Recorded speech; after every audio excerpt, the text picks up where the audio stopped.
Dari pantauan PAL TV 2 hari jelang bulan puasa, kondisi pasar tradisional modern masih terlihat lenggang. Menurut para pedagang, kondisi ini tidak seperti biasanya. Banyak pedagang kaki lima mengeluh kurangnya minat beli masyarakat. Agar harga sembako terkendali, Disperindak Kota Prabu Muli melakukan monitoring harga pada hari-hari tertentu khususnya menjelang puasa. Untuk ketersediaan stok sembako, Kepala Bidang Perdagangan Kota Prabu Muli mengatakan untuk stok aman sampai 3 bulan atau akhir Juni 2020. Memasuki Ramadan biasanya warga mulai memburu lauk pauk seperti ayam dan ikan.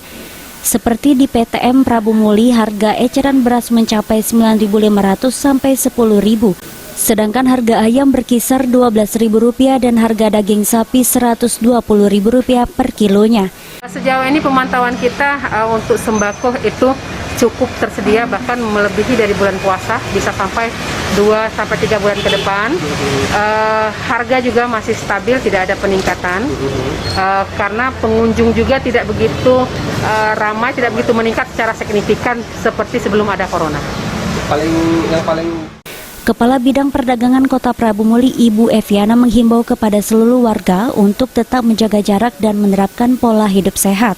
Ia juga menyarankan agar tidak panik buying atau membeli sembakonya dalam jumlah besar.